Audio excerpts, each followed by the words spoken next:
When I was in my 20s, the world seemed so much more expansive, both in terms of distance between people and in terms of cultural understanding. We didn't have the ability to type or click our way into the homes or pockets or hands of people on the other side of the world, much less on the other side of the country. Technology has brought us closer together by providing an opportunity to communicate with people who not only live in other countries, but who have different perspectives on what the world is and different perspectives on how society operates.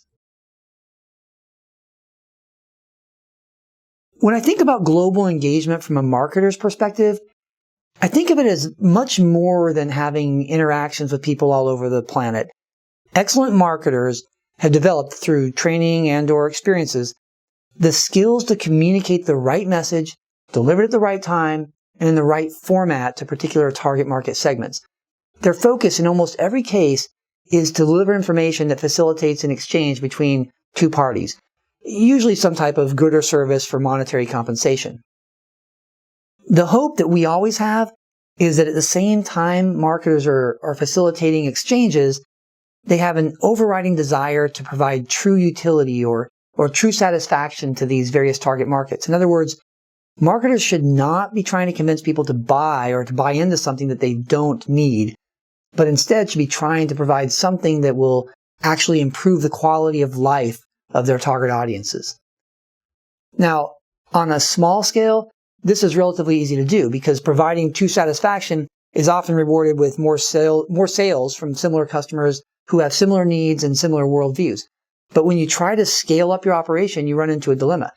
When you try to mass produce goods or mass provide services, you gain certain production benefits from what's called efficiencies of scale, meaning that producing 1 million units can often cost significantly less per unit than producing only 100 or 1,000 units of the same product.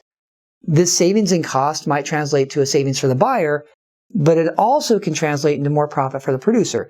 The problem, however, comes when your attempt to sell more of these units takes you to markets that have a different set of needs from your original target market. In those cases, you end up with product that you want to sell while the market doesn't necessarily want your product. So, clever marketers might decide to focus more of their efforts on convincing the people in the new marketplace to buy the product rather than finding a way to change the product to fit the true needs and desires of that new marketplace. This method of convincing actually does work, and it often works well, but it has 3 primary drawbacks. First, it can build demand for certain products without having an infrastructure to deal with or handle the process or the byproducts of the consequences of what's being sold. For example, if packaged foods are sold in a small village that has not developed waste management processes and perhaps doesn't have the funding to do so, then what happens to all of that new packaging waste that's now produced? Has quality of life been considered, or has only the profitability for the company been considered? The second drawback of convincing rather than providing quality of life is that there's no consideration for the local economy with respect to long-term sustainability of current industries. The introduction of certain products might eventually harm local or regional employment because certain industries are driven out or reduced, and the labor force isn't able to transition to exportable industries that might require additional training or skill sets. Finally, the third drawback is that brands that at first seem attractive on their introduction to the new marketplace are eventually seen by the local consumers or the local government as being insensitive to cultural values or the worldview of the people they're selling to. Brand equity ends up being diminished, not only locally but around the world, as the effect of cultural insensitivity, those effects are broadcast back to the home markets.